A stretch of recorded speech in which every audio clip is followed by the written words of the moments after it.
Muito bem, gostaria de começar falando um pouquinho, uma frase célebre de Cruvelier, né, que isso é difícil colocar na cabeça do aluno, mas alguns percebem, né, e a maioria de nós que estamos aqui, professores, um dia percebeu lá atrás, enquanto monitores, e praticamente todos, né, são professores e foram monitores um dia, então perceberam que sem anatomia não existe fisiologia, não existe cirurgia, nem medicina. Então, como é importante a medicina?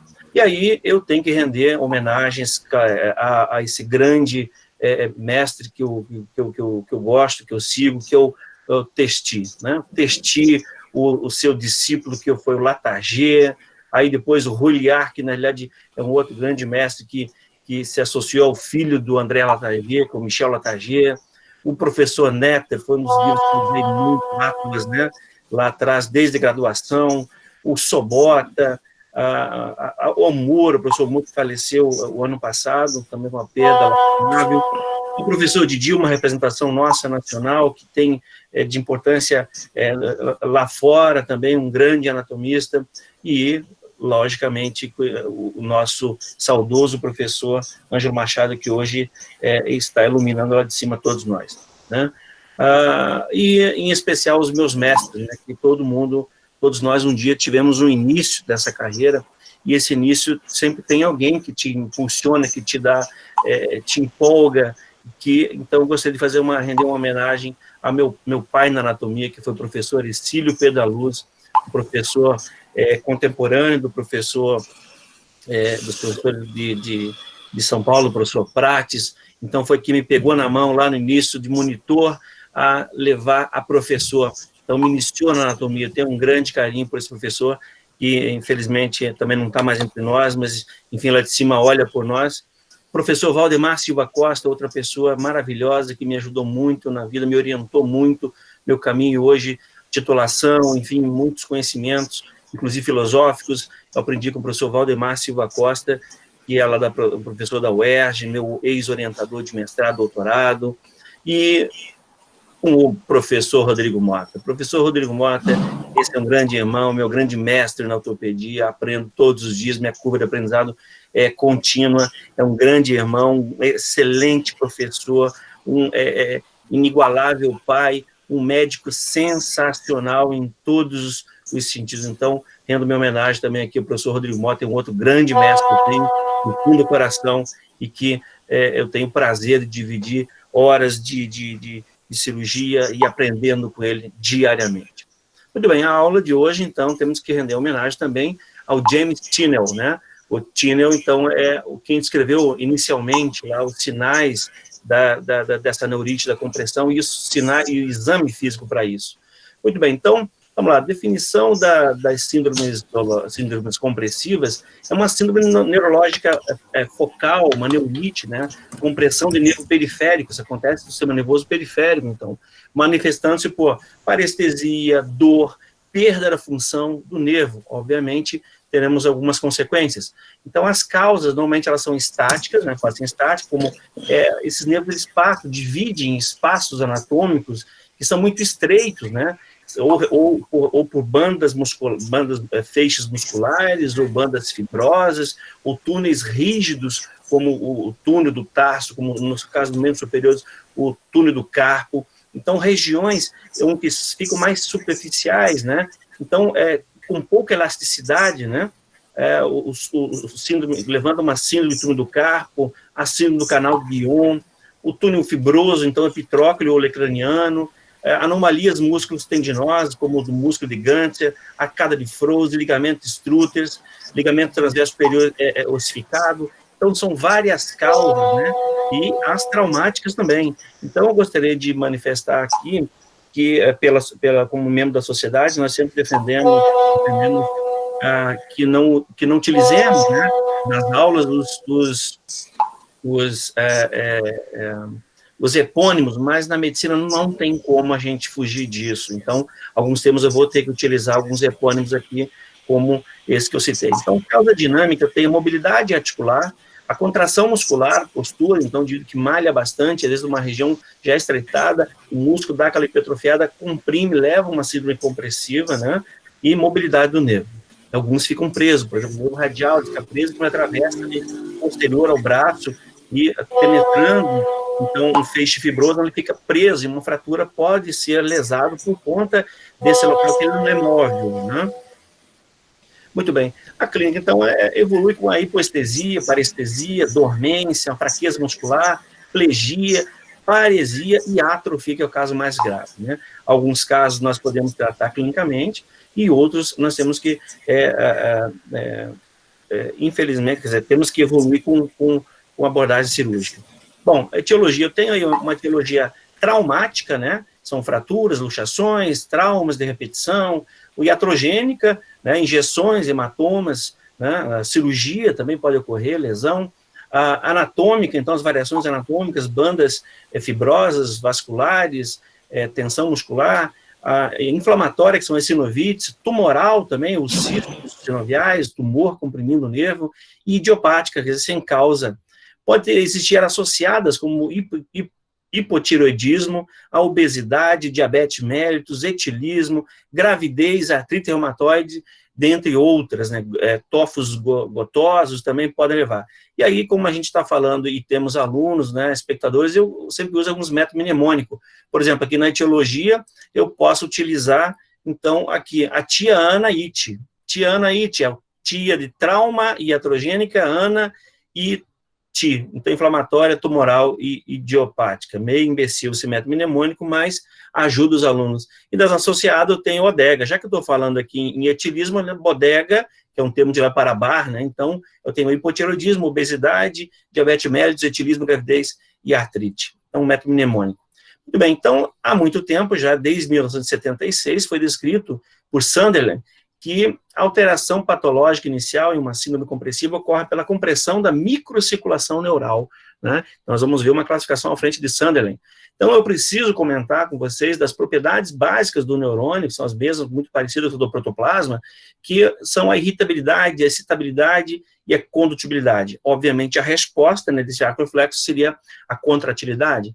Então, e as partes desse neurônio são importantes, então, ele é dividido em corpo celular, prolongamentos são longos, né, que no caso o axônio, que sempre sofre nessas compressões, e os cultos são os dendritos. Então, o que mais sofre nas compressões, então, é esse segmento aqui, são os axônios, e, por exemplo, considerando aí, digamos, nervo isquiático, nós temos um axônio de mais ou menos 1 metro de comprimento, né?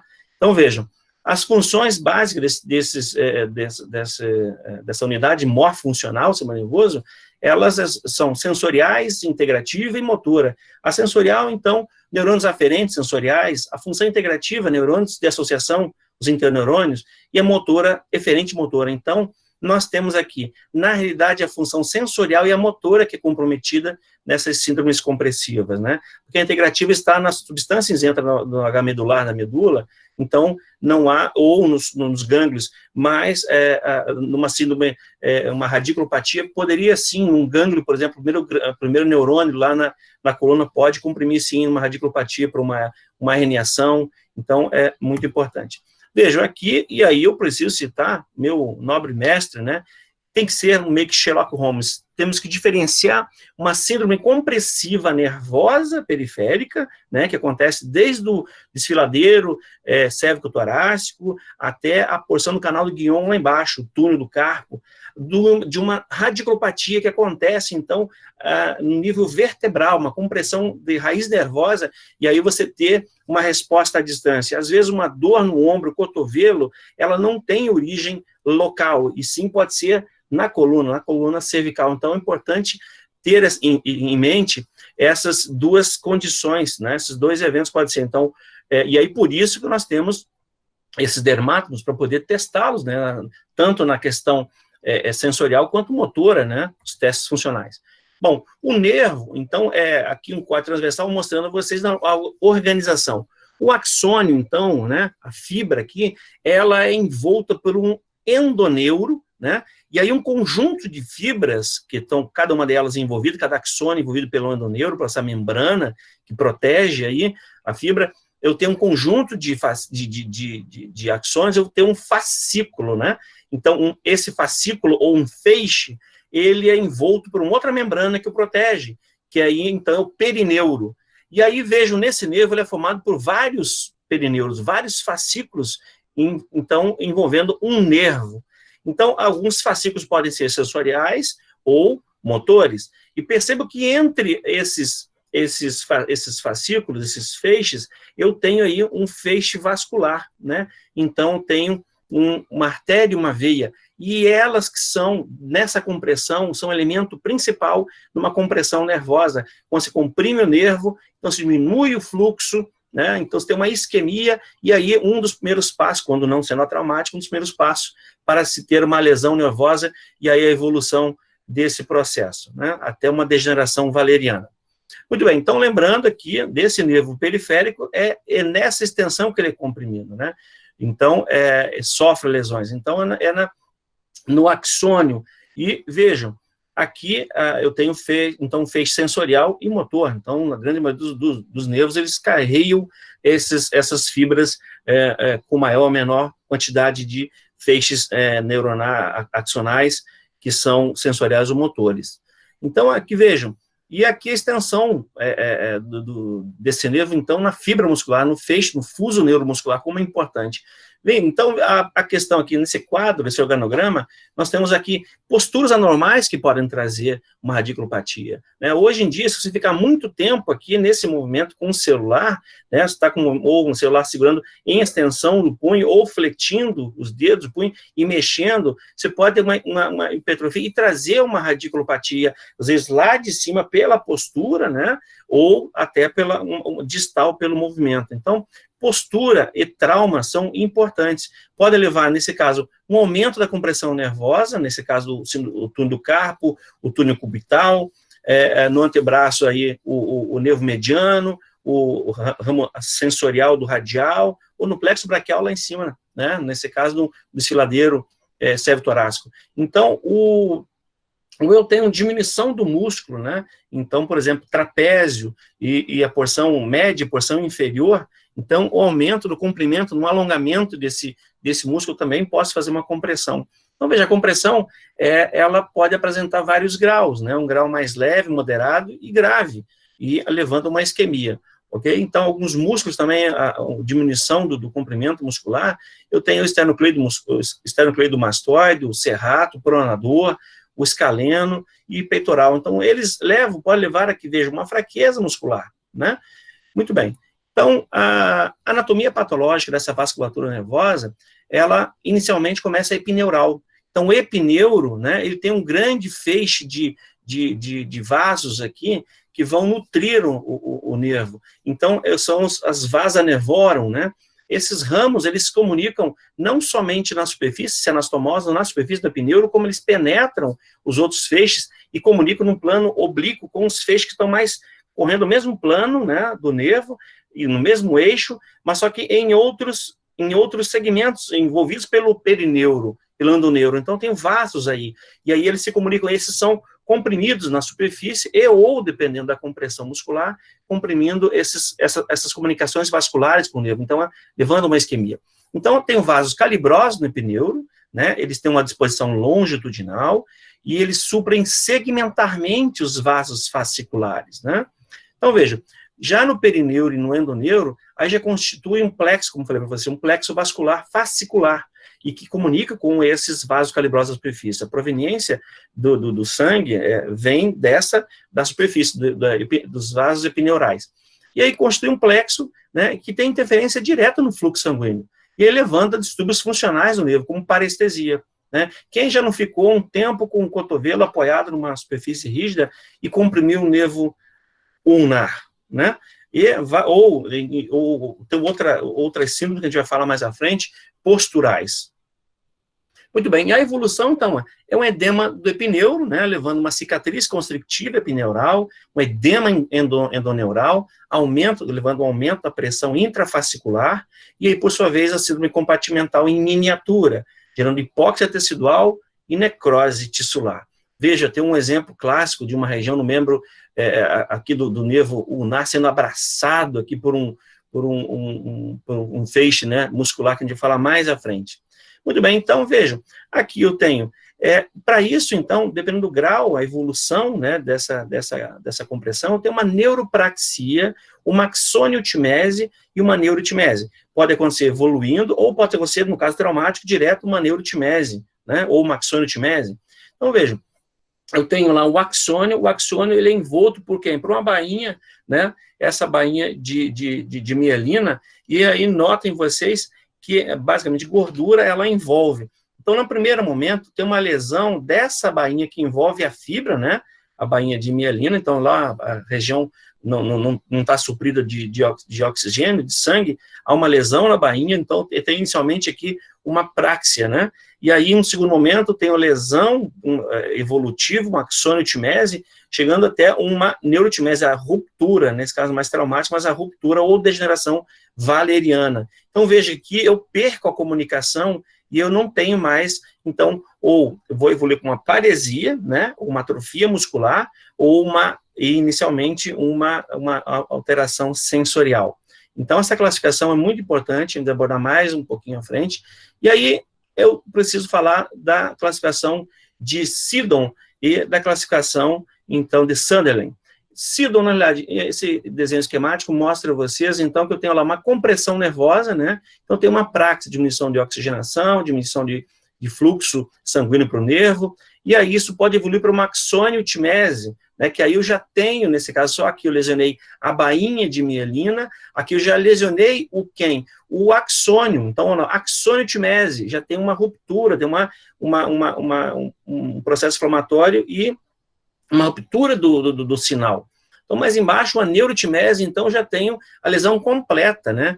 Então, vejam, nessa Siddon 1, na neuropraxia, é uma perda temporária, função motora, uma disfunção de propriocepção, às vezes numa cirurgia fica numa posição muito tempo, vou mostrar um vídeo à frente para vocês, o paciente fica muito tempo numa posição, ele pode comprimir o nervo e voltar da cirurgia com a perda da função daquele, uma limitação funcional importante, com alteração motora, né? Então, com disfunção de propriocepção, vibratória e tal, mas isso retorna, então não há uma degeneração valeriana, é esse o primeiro caso. Já no Siddon 2, na axoniotimese, então é a classificação tipo 2, tem uma interrupção, como eu já falei para vocês, do axônio, né? As bainhas conectivas também permanecem intactas. Tem paralisia motora, sensorial e autonômica. Eu não gosto muito desse termo sensitiva, mas eu respeitei a literatura, porque sensitivo eu sempre digo aos alunos que é algo mais espiritualista, né? Então é sensorial, eu acredito que seja o termo mais correto. A presença de degeneração valeriana já no axoniotimese. E na neurotimese, na Siddon tipo 3, então ocorre uma lesão de todo o nervo, né? A degeneração nunca são completas, apresentam algumas deficiências residual. Muito bem. E aí, eu necessito de reparação cirúrgica.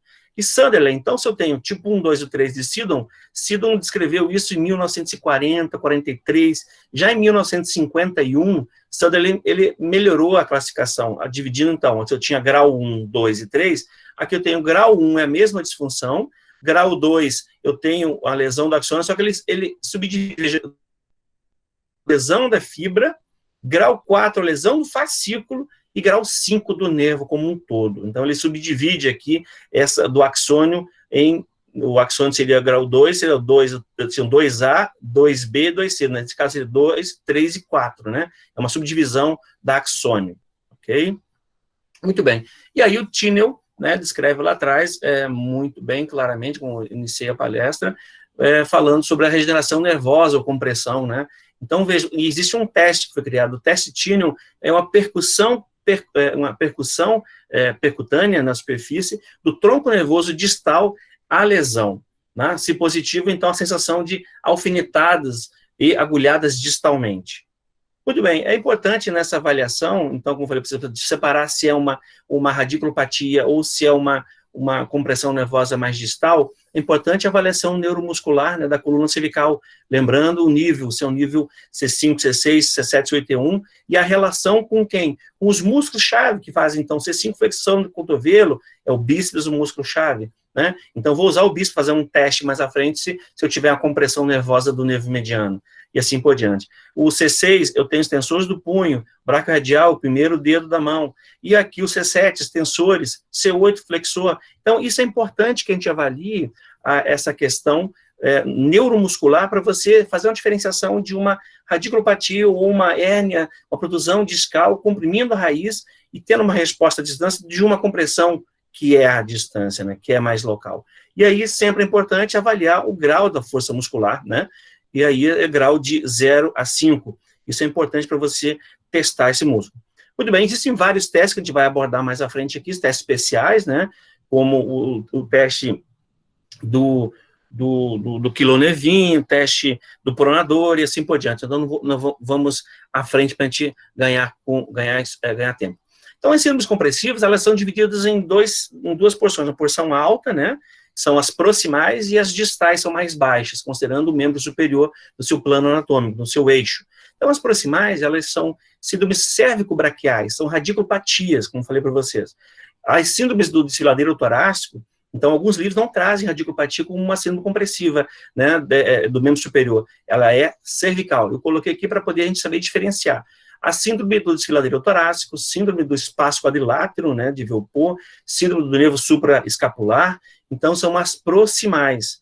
E aí, eu tenho as distais, que são as compressões do nervo radial, uma síndrome do nervo interósseo posterior, que é um ramo dele, síndrome do túnel radial, a compressão do ramo sensorial sensitivo aí, que leva o nome de síndrome de Wartenberg, compressões do nervo mediano, compressões proximais desse nervo mediano, de falar lá do ligamento Struters, né? Vamos falar da variação muscular, síndrome do túnel do carpo, e as compressões do nervo ulnar, né? Que eu tenho a síndrome, então, do túnel cubital, né? E a compressão do nervo ulnar no punho, que é o canal de Guion. Então, o canal do nervo ulnar é estreitado, como pode levar uma condição tão...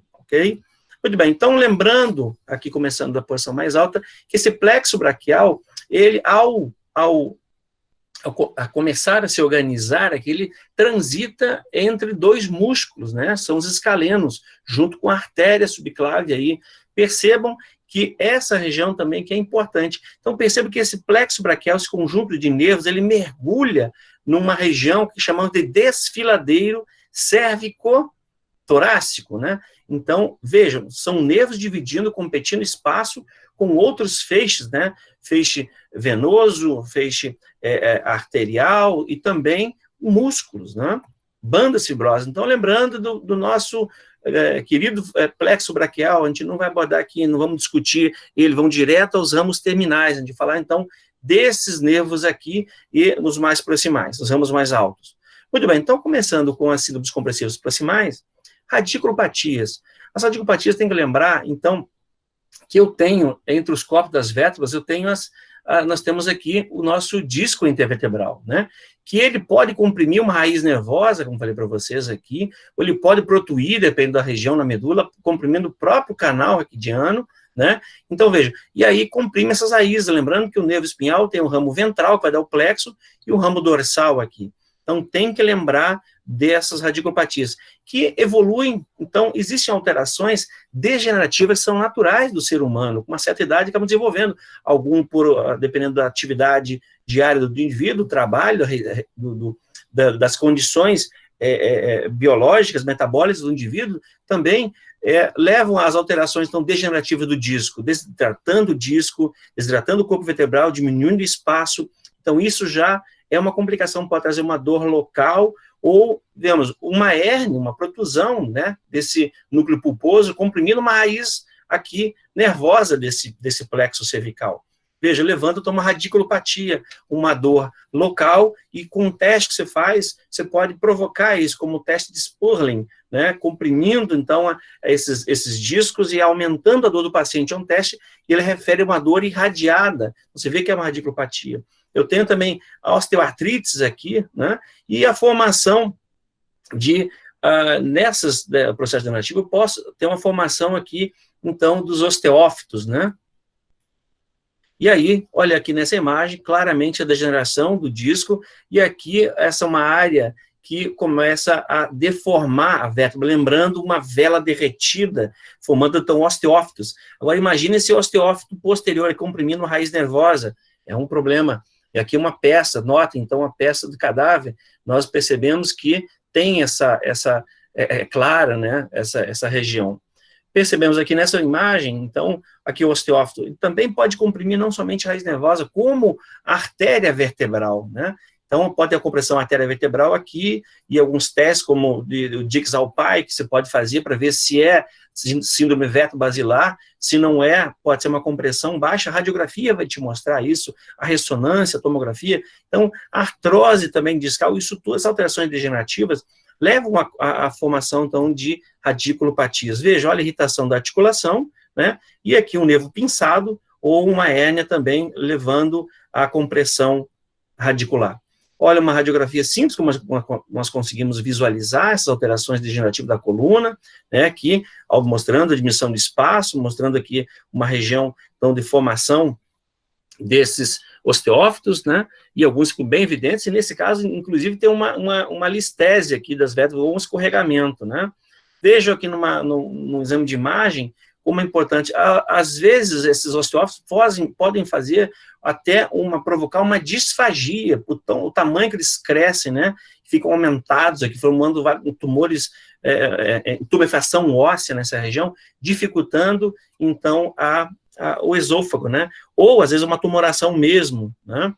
Olha essa outra aqui, como fusionou 3 vértebras. Então, esse indivíduo tem alteração de deglutição importante, né? Então, uma dor cervical idiopática. Se você investigar, você vai encontrar a resposta. E sempre a resposta é anatômica. Essa anatomia, então, nesse caso, exame físico, anatomia do exame de imagem para complementar. Mas o exame físico, ele é primordial. O exame de imagem é só para complementar. Ou essa outra coluna aqui, veja o ligamento longitudinal anterior formando, chama coluna de bambu.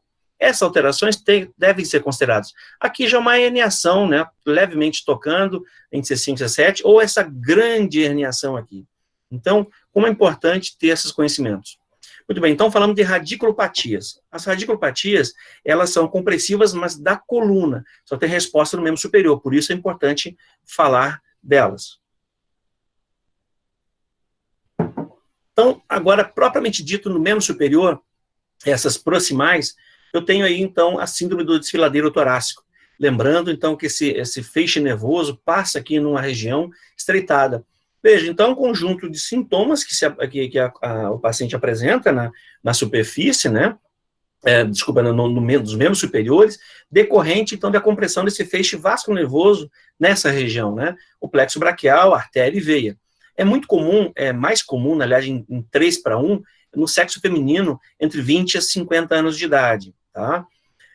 Os limites do desfiladeiro torácico, então, são limites anatômicos. Eu tenho que lembrar, então, que eu tenho aqui um espaço, um trígono interescalênico, né, entre o escaleno anterior e médio, onde tem as raízes, aqui já os troncos do plexo braquial, a artéria está passando aqui braquial junto, né, a artéria subclávia.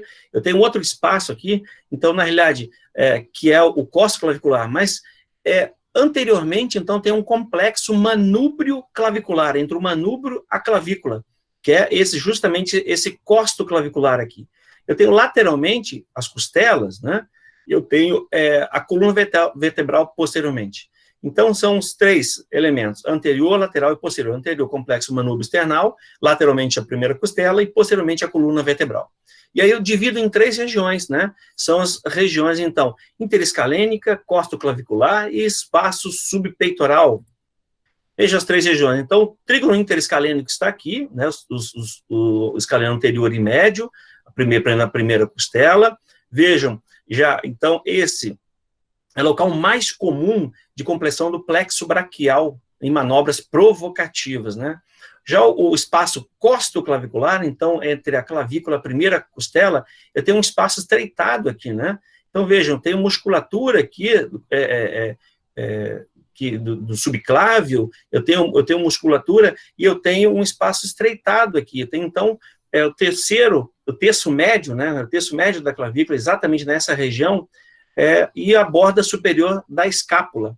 Então, vejam, e a primeira costela. Então, a primeira costela, eu tenho aqui o terço médio da clavícula e a borda superior da escápula, né? Muito bem. E o espaço subcoracoide é justamente essa região onde ele está passando debaixo desse músculo coracoide. Então, percebemos, são 3 regiões estreitadas. E aí os fatores que podem estreitar: anomalias do músculo escaleno médio, né, variações anatômicas, ou da primeira costela, uma costela cervical, presença do escaleno mínimo, que é uma variação também, presença de costela cervical, processo transverso alongado da C7 e tumores. Então veja esse caso aqui. Olha, a primeira costela, com costela cervical, comprimindo, levando o quê? Lá à distância, eu tenho uma compressão e vai aparecer lá embaixo uma atrofia. Estão vendo a atrofia nessa mão aqui? Compressão nervosa alta, na raiz dos nervos que chegam nessa região tenar. Né? Olha aqui a primeira costela, né, rudimentar, ou ela pode estar fusionada à segunda, ou ela pode estar subdesenvolvida. E aqui numa radiografia simples conseguimos visualizar essa costela. Então, vejam, são elementos anatômicos, é sempre a anatomia que é importante. Aqui no diagnóstico, no exame físico, na imagem, olha ela aqui, né, e na cirurgia, retirada a costela, liberado aqui o feixe nervoso. E aqui a resposta, então, no paciente com uma atrofia, né, da musculatura intrínseca da mão. Veja, aquela mão atrofiada com compressão nervosa alta aqui, ó. Veja a região tenar, os músculos interósseos também aqui estão atrofiados por compressão nervosa. A compressão vascular também pode ocorrer nessa artéria subclávia, né, e aí alguns testes a gente consegue visualizar isso. Então, veja, alguns testes especiais do desfiladeiro torácico, né, vascular. O teste de Wright é o mesmo teste Adams, onde você pede para o paciente deixar o membro estendido, né, cotovelo estendido, punho estendido, o avaliador palpa o pulso radial desse paciente, e aí ele faz uma extensão e pede o paciente rodar a cabeça para o mesmo lado. Esse é o teste de Addison, né? E o teste de Wright, o paciente pode estar sentado, somente roda. O teste de Halsted é muito parecido. Então, tenho que sentir a pulsação aqui da radial, e aí estenda esse antebraço e peço para o paciente rodar a cabeça ao lado contralateral do membro. Por que eu estou fazendo isso? Tanto o Addison quanto o Halsted, eu estou provocando uma compressão, então, aqui de quem? Da musculatura, daquele trígono interescalênico. Estou comprimindo a artéria, ver se ela está aumentado, né? Se é uma anatomia normal, não vai ter compressão, vou sentir o pulso. Se tiver uma alteração, uma variação muscular nessa região, ou ainda óssea, eu vou ter compressão dessa artéria nesses movimentos, e eu vou sentir que há uma redução, né, desse pulso, ou às vezes some o pulso, né? E tem o último teste, que é o teste Ross. Eu peço ao paciente ficar em flexão do braço e flexão do antebraço, 90 graus, e ficar comprimindo aqui as mãos. Essa compressão faz com que eu exsanguine a mão, né? E aí eu posso também, a compressão aqui, ter uma resposta dessa compressão vascular. As síndromes compressivas proximais, então vamos ao síndrome do nervo supraescapular. Então, o nervo supraescapular, ele é esse nervo originado de C5, C6, né? Ele transita aqui na escápula, veja, gente, naquele incisura superior da escápula, e temos um ligamento aqui, que é o ligamento transverso superior da escápula.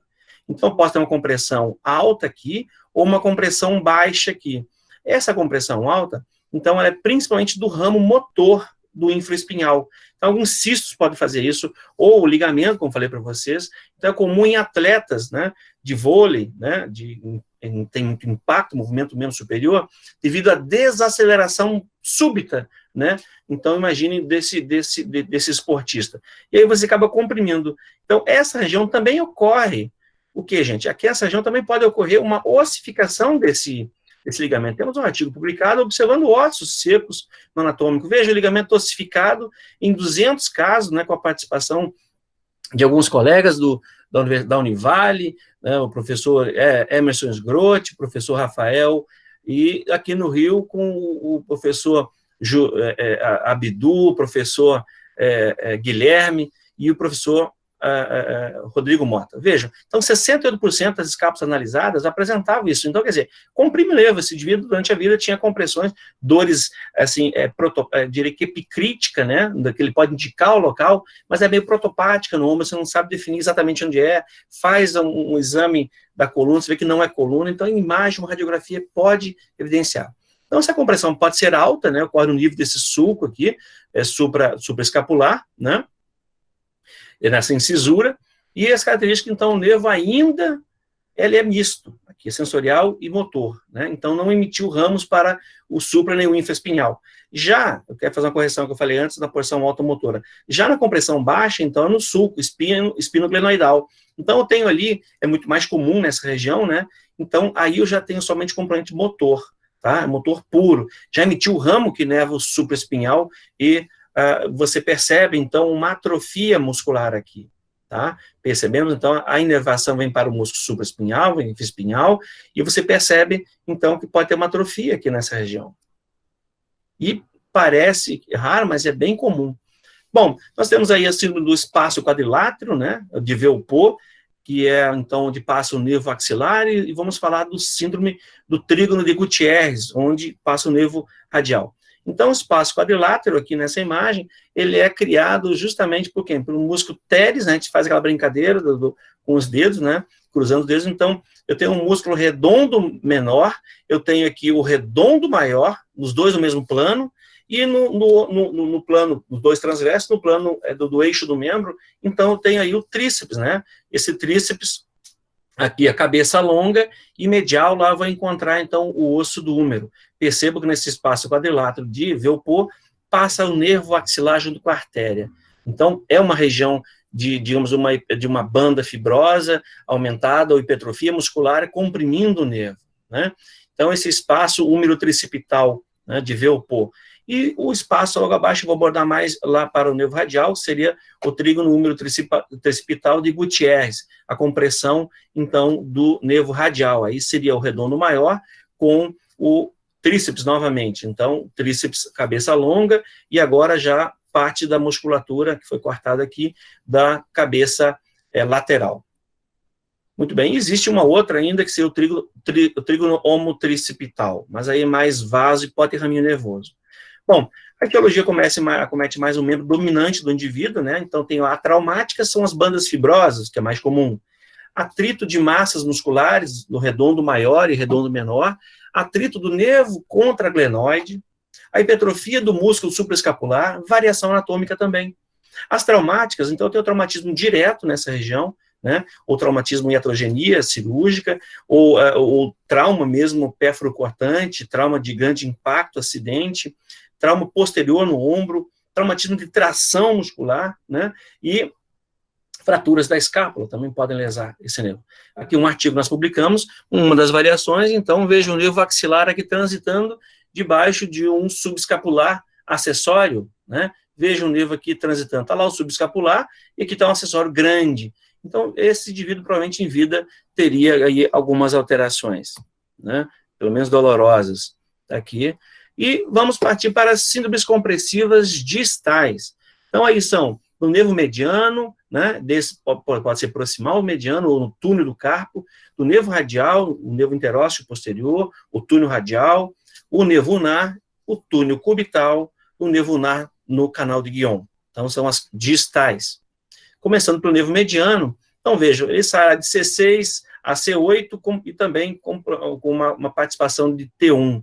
Esse nervo, então, ele transita durante aqui o braço, não inervando nenhuma estrutura, inerva a musculatura aqui do antebraço, né, o pronador redondo, o flexor radial do carpo, o palmar longo, o flexor superficial dos dedos, né, participa da inervação do flexor profundo dos dedos, parte dele, né, e a outra parte é assumida pelo ulnar. Eu tenho o flexor longo do polegar, e aqui embaixo ele emite um raminho superficial, né, sensorial, e um ramo profundo que transita no túnel do carpo. Então, a gente vai falar de algumas situações que podem ocorrer, como ligamento struters no processo condilar, supracondilar, né? Tem um processo supracondilar, tem um ligamento, pode ter as duas situações, ou pode ter uma, ou independentemente pode se apresentar. Acima do pronador, então, o lacetos fibrosos, que é uma ponerose do bicipital, a cabeça longa do músculo pronador redondo, né, o arco fibroso dos flexores, vamos falar aí do arco de arcada de Froese, a alça de Henry vascular. Eu tenho aqui o nervo interósseo anterior, então o músculo, uma variação do Gantzer, que é uma cabeça acessória do flexor longo do polegar. Eu tenho um músculo acessório do músculo do flexor superficial dos dedos, ou flexor profundo. O palmar inverso, o palmar profundo, o palmar inversus, né, que também pode comprimir essa região. Martin Gruber, Richer Cano e Marinassi. Então, são variações importantes, né, tem que ser considerado. E o túnel do carpo, que é a principal das alterações. Vamos lá, o mediano, então, veja, gente, ele transitando aqui na região do braço para o antebraço, ele passa por uma região aqui que pode ter uma formação óssea, que nós chamamos, então, de processo supracondilar. Não é tão comum, mas é comum esse ligamento de Struters. Esse ligamento de Struters, então, ele acaba criando um túnel para a artéria radial e para o nervo mediano, que está transitando aqui junto, né? Então, uma região de compressão proximal desse nervo. Então, vejam aqui, no ato cirúrgico, aqui o ponto de compressão já liberado no nervo, né? Aqui nessa outra imagem mostra claramente, veja o nervo mediano e o ligamento Struters, justamente lá muito próximo do epicôndilo, supraepicondilar, né? E onde tem a cabeça longa do pronador redondo. Veja, então, como ele mergulha nessa região aqui. Aqui uma radiografia, né, num paciente que o Dr. Rodrigo Mota atendeu, ainda um esqueleto imaturo, né, se vê que tem a físita aberta aqui, e a formação aqui do processo supracondilar, né, olha aqui nessa outra vista, como ele é grande, e aqui numa peça anatômica nós encontramos, então, esse ligamento Strutter, só que é longo, né, uma dissecção lá do nosso departamento, em que ele começa aqui em cima dessa região, transita aqui no antebraço, e vem fixar aqui embaixo no osso. Então, olha aqui, o nervo mediano, e aqui esse ligamento, como ele é longo, né, essas variações estão em processo de submissão de artigo como variações de importância clínica ortopédica. Muito bem, então o nervo mediano tem o ligamento com processo, pode comprimir o nervo, né? O lacetos fibrosos, na realidade, é uma banda fibrosa que sai do tendão do bíceps, né? Essa ponerose do bíceps braquial aqui, ela pode comprimir também o nervo mediano. O pronador redondo que está aqui, que ele mergulha e transita no pronador redondo, essa banda, esse feixe muscular, e o arco da musculatura superficial dos dedos. Notem aqui embaixo, esse arco, nós chamamos desse arco flexor, ele apresenta aqui, às vezes, uma banda fibrosa um pouco mais aumentada, que nós chamamos, então, de arco de Froese, arcada de Froese. É mais comum em mulheres, novamente, essas alterações, na 5ª década de vida. E aqui, só para representar, então, a compressão através do pronador redondo, o nervo mediano mergulhando entre um feixe nervoso e outro. Né? Nessa outra imagem fica mais clara, então, levando uma síndrome do pronador, que nós chamamos, né? Veja que fibrose, e aqui está o pronador, né? Foi, então, seccionado nessa região. Essa região, desculpa, está aqui mais interósseo anterior. Então, vejam, aqui tem uma cabeça ulnar, né? E uma cabeça humeral, daqui desse pronador redondo. Notem quando ele mergulha aqui no seu ramo interósseo anterior, ele pode ser comprimido aqui, né, por esse flexor, criando uma banda aqui fibrosa importante, então arcada de Froese. Esse é o ramo interósseo posterior, esse seria o anterior. Notem aqui, desculpa, o interósseo anterior do nervo mediano, e ele continuando por baixo aqui, levando a musculatura. Nessa outra, então aqui nós temos um teste que podemos evidenciar isso. Se eu faço o teste provocativo do pronador, então eu impeço a pronação forçada. Então, peço a fazer pronação, né? E aí eu faço um teste provocativo, restringindo esse movimento.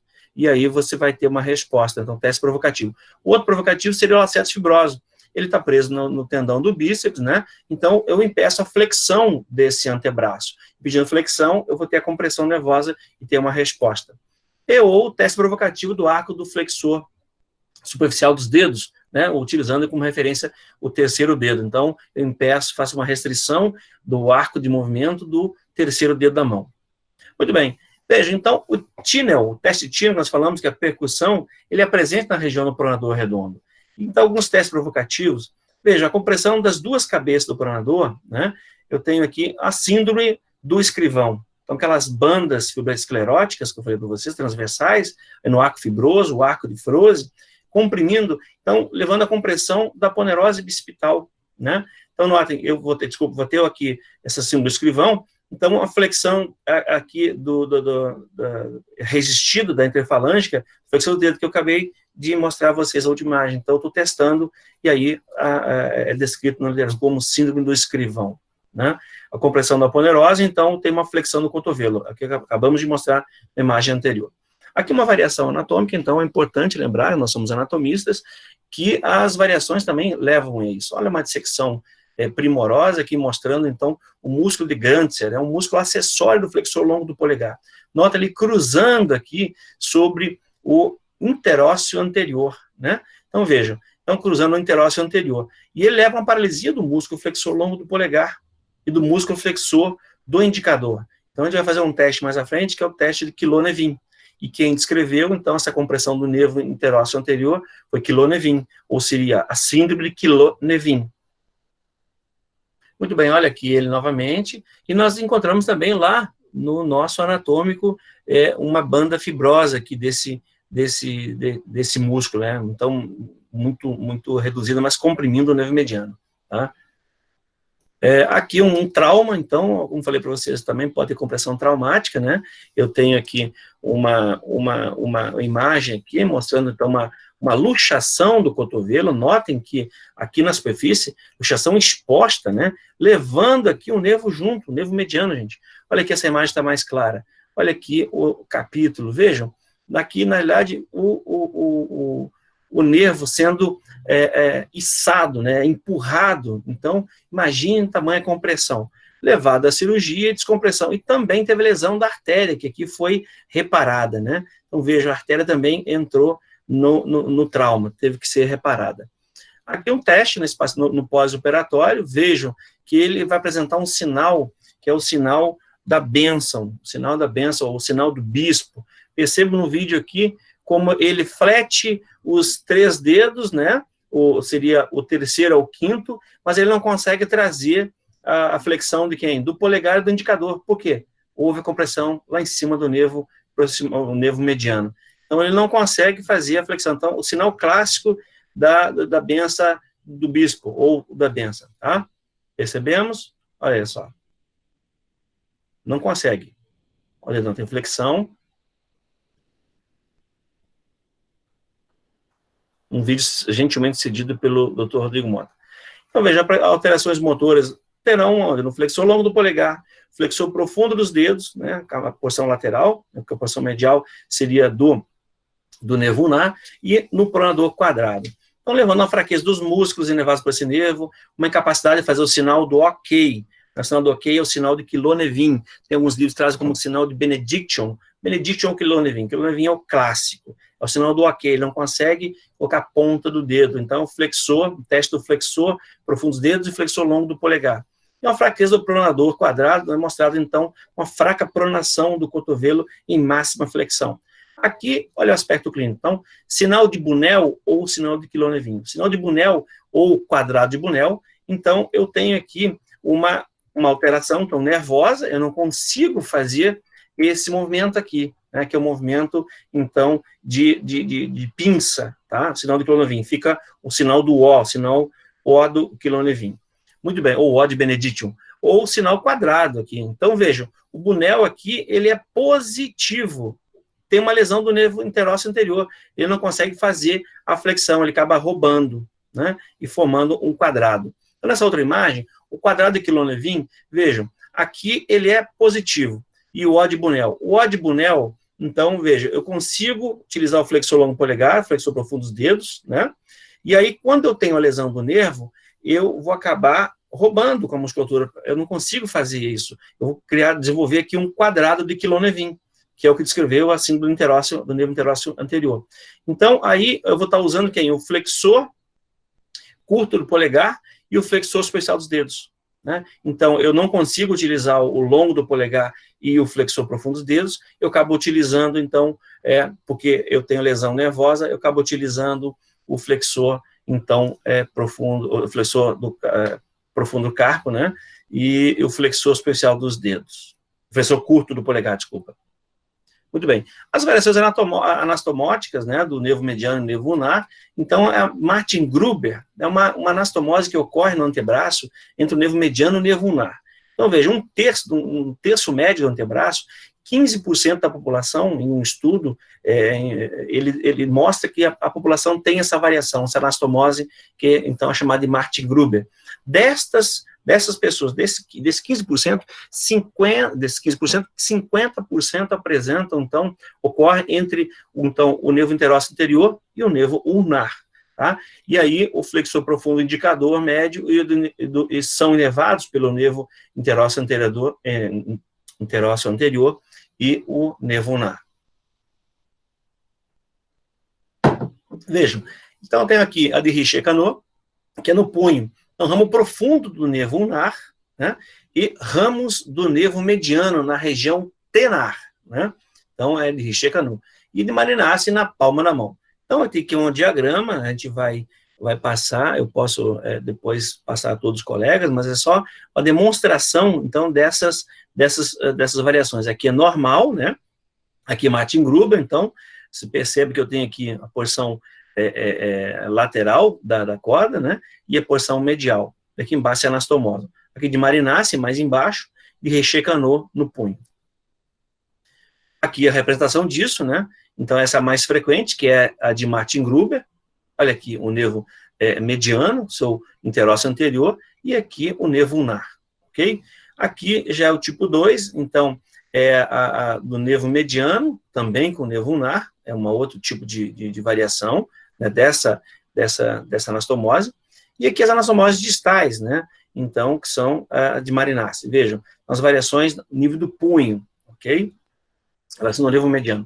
Podemos encontrar variações, então, de músculo. O músculo palmar longo. Eu li um artigo há um tempo atrás da professora Valéria Fasano, querida Valéria, e aí a gente está sempre vendo e estudando, e aí um cadáver me chamou a atenção. Notem aqui o tendão saindo dessa região do epicôndilo medial, e o feixe, o ventre muscular, está lá no punho. Então, é um palmar inverso. Palmares inversos é o termo. Aqui está aberto, né, para ver a compressão exatamente em cima de quem? Do nervo mediano aqui, tá? Também, como ele é um músculo grande, ele também estava comprimindo parte do canal de Guion. Isso, então, pode ocorrer. Outro caso nós encontramos aqui também do palmar inverso, né, longo, em outro cadáver. Então, isso pode levar a um aumento do volume na superfície do punho, e a gente pode notar que os tendões quase não aparecem aqui, né? E outra coisa importante, nesse palmar inverso, você não vai conseguir encontrar aquele nosso teste, né, da oponência e flexão, que aparece aqui na superfície, o tendão do palmar longo, nesse caso, não vai aparecer. Ou uma parcial da população realmente não tem, né? Mas só perceber que tem não somente o tendão do palmar, como os outros flexores estão um pouco encobertos, porque o feixe muscular é grande, ele acaba cobrindo esses tendões, né? Levando uma compressão aí do nível do punho. Muito bem, então o nervo mediano, ele transita, né, a porção mais distal agora dele, ele transita, falamos das síndromes compressivas proximais, a distal agora, então, é a nível do punho, levando, então, a famosa, uma das síndromes mais conhecidas, mais comuns, que é a síndrome do túnel do carpo. É uma neuropatia compressiva que acomete 10% da população em geral. Ela pode ser bilateral em 50% dos casos, né, geralmente aí na 4ª, 5ª década de vida, e também mais frequente em mulheres. Também porque, vejam, a gestação, né, um evento fisiológico da mulher e que leva a um ganho de volume de líquidos, né? Então, esses nervos passam por uma região estreitada, né, um canal fibroso, osteofibroso aí, e com vários tendões, e aí pode levar à compressão. Tem várias outras etiologias que a gente vai comentar, mas lembrando, então, que o nervo mediano, ele transita nesse túnel do carpo, que nós conhecemos aqui, então, no seu assoalho, nós encontramos, então, os ossos do carpo, no seu teto, temos aqui o teto pelo retináculo dos flexores, nós temos uma apófise do escafoide, e do outro lado, do trapézio. Vejam, então, eu tenho aqui um nervo e 9 tendões nesse espaço apertado. Eu tenho, na realidade, então, o flexor longo do polegar, que se encontra aqui, do ladinho do nervo. Eu vou encontrar 4 tendões dos músculos flexores superficiais, estão mais altos aí, e 4 são profundos. Lembrando que dos superficiais aí nós temos uma regra, que se você fizer o sinal do rock and roll, você pode utilizar também para saber quem são os flexores, são mais dos superficiais que estão mais altos, mais perto do teto aí. Então, na realidade, seria de quem, gente? Do segundo e do quinto, né? Então, o terceiro e o quarto, eles são mais profundos. Então, o segundo e o quinto são mais superficiais, e o terceiro e o quarto são mais profundos, tá? Muito bem, então, e eu tenho 4 tendões profundos aqui. Então, são 8 tendões flexores, né, dos dedos, e aqui um flexor polegar, o 9º, juntamente com o nervo. Então, imagine essa região, como é muito comum essa condição, né, levando, então, à compressão desse nervo. Lembrando que o nervo, então, ele tem um território aqui, né, pegando do 1º ao 4º dedo, só que o 4º dedo seria o lado medial desse 4º dedo, na palma da mão, inerva toda a palma da mão aqui, e lembrando que aí a metade lateral do 4º e do 5º é do nervo ulnar, que transita aqui numa região estreitada também, que vamos falar. Muito bem, então vejam, 95% é idiopático, né? Causas anatômicas pode ser diminuição, então, do túnel, do carpo, né? Espessamentos, eu posso ter alterações ósseas, alterações do túnel, como tumores, cistos, músculos lumbricoides, variação anatômica muito proximal, então, alterações sinoviais, hipertrofia, artrite, né? E as causas fisiológicas, neuropática, né? Diabetes, o alcoolismo, alterações inflamatórias, como a membrana sinovial, né, a alteração da membrana sinovial, uma sinovite do canal, uma tenossinovite desses flexores, uma artrite reumatoide, alterações degenerativas, alterações de hiper ou hipotireoidismo, alterações do balanço de fluidos, né, aí a gestação, olha a mulher, né, a gravidez ou na hemodiálise, alterações congênitas, como a mucopolissacaridose, posição e uso do punho constante, né, exercício, então uma lesão por esforço e repetição, né, e obesidade. Então, o que é típico, né, é mulher de meia idade, né, dor e parestesia nos 3 primeiros dedos e bordo radial do 4º dedo, né, então é o dermato, o trânsito do nervo, então a anatomia do nervo, sobretudo, então, parestesias noturnas, né.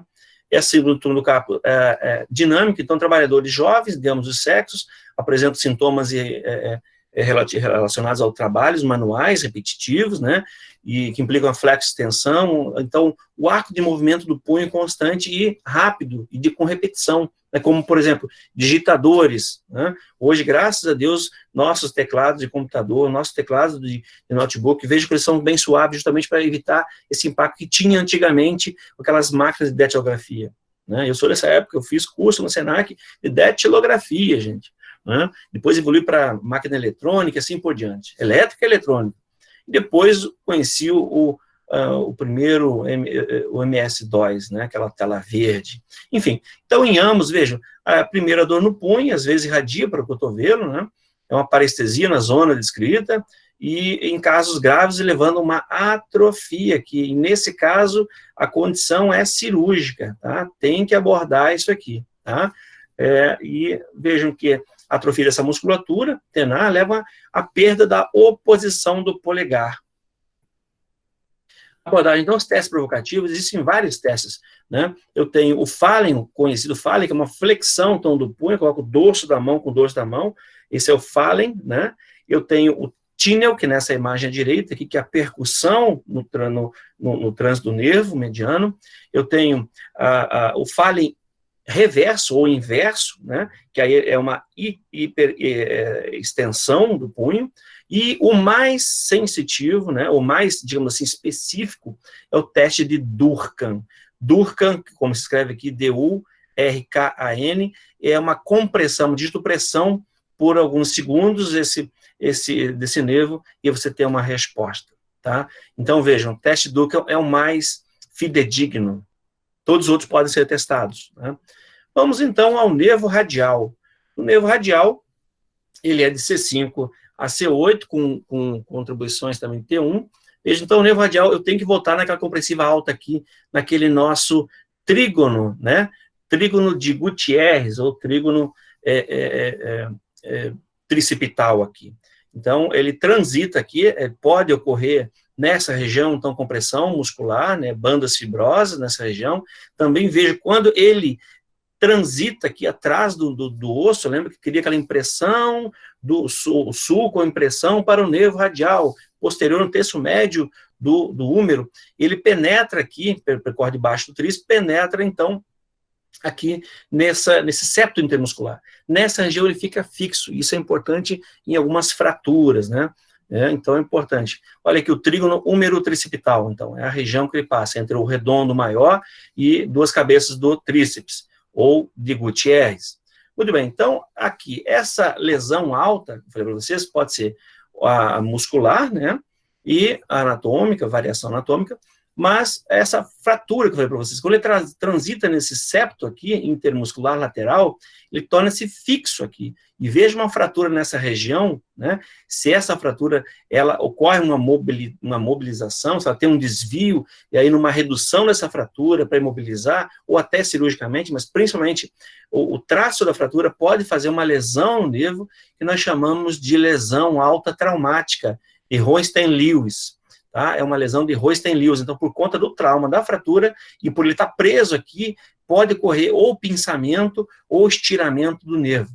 Também uma iatrogenia pode ocorrer durante a fixação, a redução aberta com fixação interna com placa, que também pode ocorrer. Então, essa traumática é importante. E aí, mais distal, então, teremos a síndrome do interósseo posterior, síndrome do túnel radial, que é também chamada de Wartenberg, compressão do nervo, o ramo sensorial dele. Então, aqui um exemplo disso, olha, o indivíduo sofreu uma fratura do húmero, e aí nós temos que, uma das primeiras coisas na dissecção, né, tenho que identificar o nervo, né, tenho que identificar o nervo aqui, a placa, olha como a placa passa logo abaixo do nervo, tem que, primeira das coisas é identificar o nervo. Por isso, a anatomia, mais uma vez, eu tenho que conhecer a anatomia dele. Ou eu posso lesar ele aqui, ou eu posso lesar ele aqui embaixo, uma fratura supracondílea. Então, uma lesão iatrogênica ou uma lesão traumática do próprio trauma, né, pode ocorrer, ok? E aí o paciente volta, sempre é importante testar antes da cirurgia o sinal do joinha, para ver se ele tem, então, inervação. No pós-operatório também, a segurança do cirurgião saber se ele tem o joinha. Pode ocorrer, dependendo do tipo de trauma, o tempo de exposição, de manuseio cirúrgico, comprimir esse nervo, levar uma neuropraxia, mas a gente consegue examinar, porque você viu que você não lesou na cirurgia, e ele retorna naturalmente, até com a ajuda de alguns medicamentos, né? Então, a síndrome do supinador, né? Estamos aqui no cotovelo, então, do músculo supinador, e interósseo posterior. Notem vocês aqui, de 3 a 4 centímetros distais do epicôndilo, né? Esse nervo, então, ele vai transitar aqui, né, e penetra nessa arcada, uma arcada de Froese que tem aqui, ele penetra no músculo, né, então levando uma síndrome do supinador, né, porque o músculo acaba pinçando, ou bandas fibrosas nessa região aqui, né. Também o extensor radial ao longo do carpo pode comprimir aqui nessa região, tá, e essa então é a síndrome do supinador. Veja nessa imagem à direita que eu tenho aqui, então, a arcada de Froese, né, que comprime o nervo e acaba levando essa síndrome do supinador, ok? Aqui em maior aumento ela, né, notem aqui o ramo superficial e aqui o nervo prosupinador e o interósseo, né, posterior. Notem, então, essa banda, essa arcada aqui que pode levar uma compressão nervosa.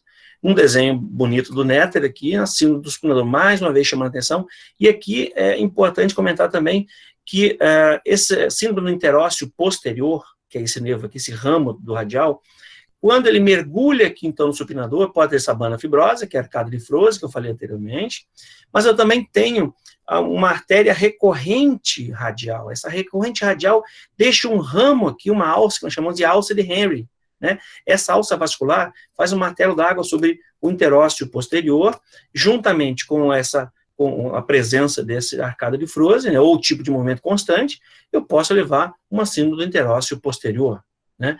E aqui, essa compressão aqui, né, do supinador, então, ok? Uma peça anatômica, olha ele aqui transitando, olha que a arcada de Froese, o próprio supinador, marcado aqui entrado com alfinete preto, e quer sair do nervo, né? Então, veja, ele mergulha aqui, que é uma região de compressão, tá? Então, síndrome do supinador. Ou também do interósseo, ok? Aqui é o nervo radial, então a compressão do nervo sensorial, do nervo radial, né? Chamando a síndrome de Wartenberg. Então, percebam que ela se encontra, ele tá entre o bráquio radial e o extensor radial longo do carpo. Nessa região pode ser comprimido. Então, aqui, se o cirurgião não tem, quem está avaliando, nesse caso o ortopedista, ele não tem certeza se é Wartenberg ou se é mais proximal, de certo modo, abre tudo, vai fazer uma dissecção, dissecar e liberar tudo. Então, a indicação seria essa. E, normalmente, acontece a 9 centímetros proximais do estiloide do rádio. Então, é exatamente por aqui. Então, é o ramo, então, sensorial, né? Aqui, um exemplo disso, um vídeo, né, também cedido gentilmente pelo Dr. Rodrigo Mota, de um paciente que, de uma posição, que é sempre importante o cirurgião tomar cuidado com a posição do paciente na mesa cirúrgica, né? Ficou muito tempo uma posição com o peso do tronco sobre o membro superior, né, esquerdo. Perceba como essa paciente leva a uma paralisia do nervo radial. A mão em gota, né? Tem mão de gorjeta de garçom, mão em gota, enfim, paralisia do nervo radial, né? É uma paralisia, então, que levou uma neuropraxia, e isso por um tempo, né?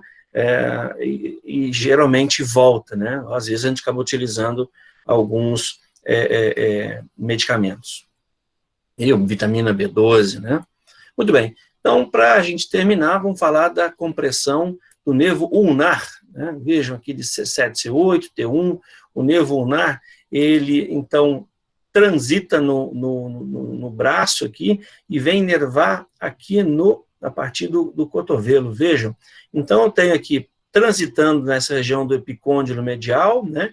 Ele já começa a inervar a parte mais medial, seria ulnar, né? De quem? Dos flexores dos dedos profundo. Então, a parte, metade desse músculo é inervado pelo ulnar e outra metade radial, seria lateral, pelo nervo mediano. Então, eu tenho aqui nessa região um túnel osteofibroso, né?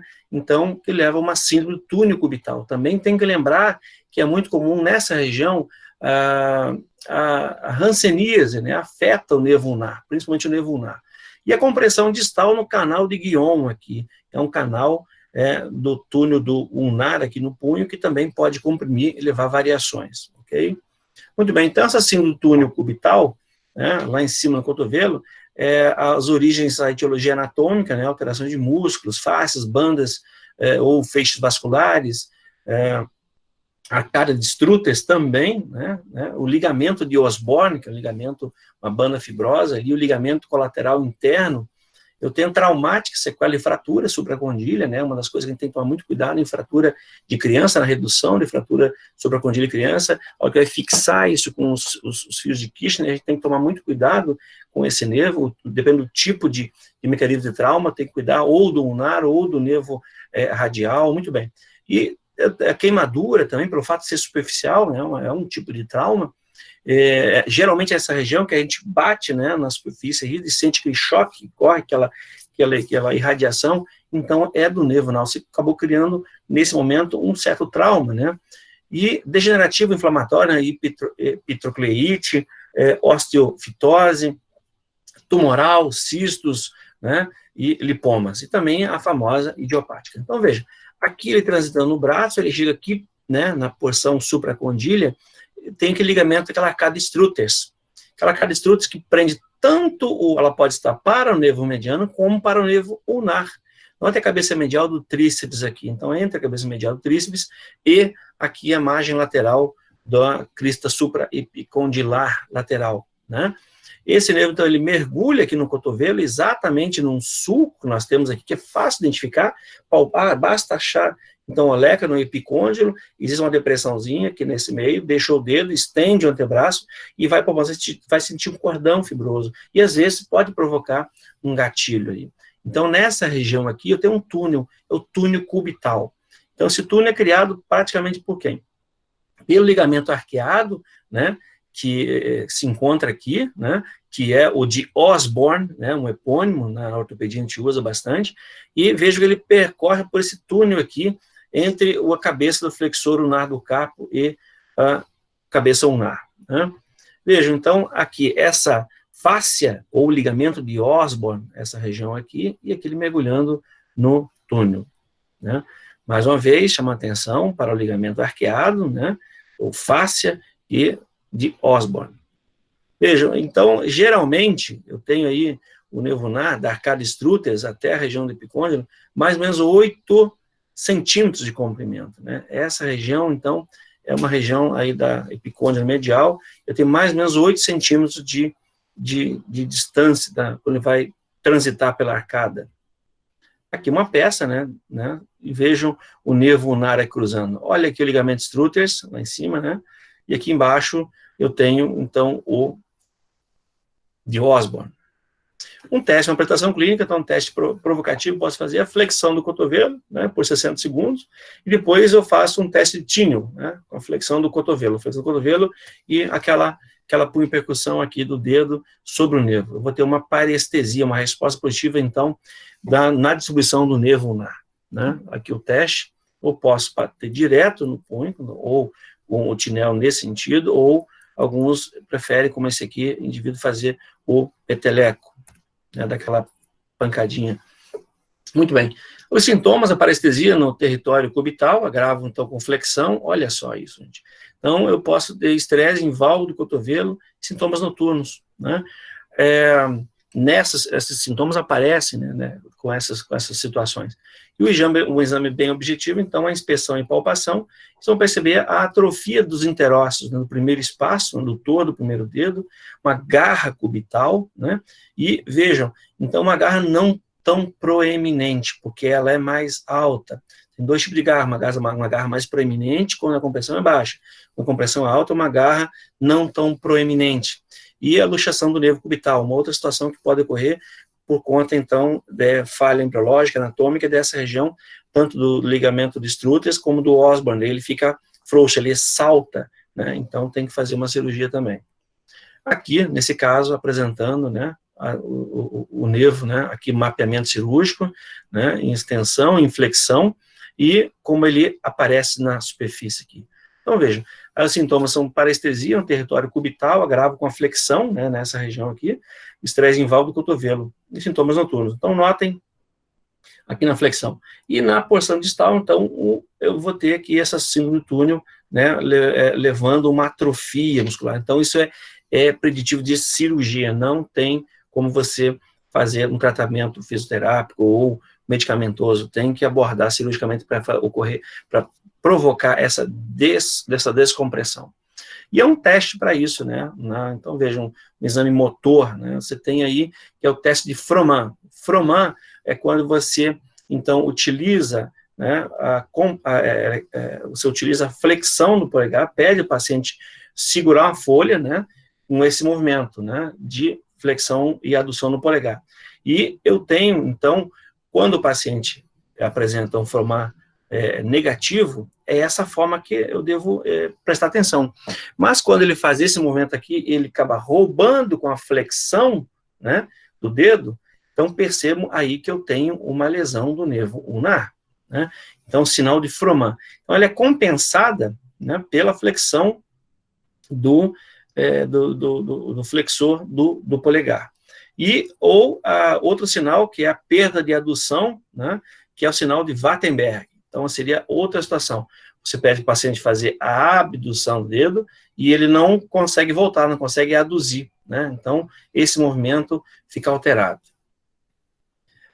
Também eu tenho que fazer um diagnóstico diferencial, novamente a gente faz aquela comparação com as radiculopatias cervicais, neuropatia metabólica, diabetes, novamente, hipotiroidismo, neuropatia medular, a neuropatia posicional do nervo, aquele nervo que fica luxando, né, e a síndrome do canal de Guion. Muito bem, então aqui o canal de Guion, aqui a foto do Guion, né, que ele descreveu, esse canal osteofibroso aqui do nervo ulnar no túnel aqui no punho, né?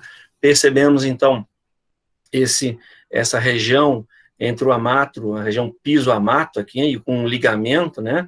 E vejam que ele transita aqui. Antes dele mergulhar, ele vai deixar um raminho sensorial, né? Depois ele mergulha no túnel. Então, a etiologia dessas lesões, elas são ou tumorais, ou cistos, né? Lipoma, traumática nessa região, muito comum em ciclista, né? E aí temos no grupo alguns colegas que eu sei que são ciclistas, então, pela extensão constante do punho e impacto, né, da bicicleta, vejam, então você acaba levando uma compressão do nervo ulnar no canal de Guion. As degenerativas, inflamatórias, então vascular, trombose, são muito parecidas, né? Também mais comum em mulheres. Então percebam aqui, ele transitando no canal de Guion. Então no canal ele tem aqui, então nessa zona 1, ele tem um componente motor e sensorial. Na zona 2, somente motor, né? E na zona 3, sensorial, que é para o 4º e 5º dedo, né? Vejam, e aqui, então, é uma região de compressão do nervo. E aqui, quando ocorre a compressão nessa região, então a garra é muito mais proeminente. Aquela flexão do 4º e 5º ficam muito mais evidentes, né? Então, isso é muito importante. Bom, eu gostaria de agradecer.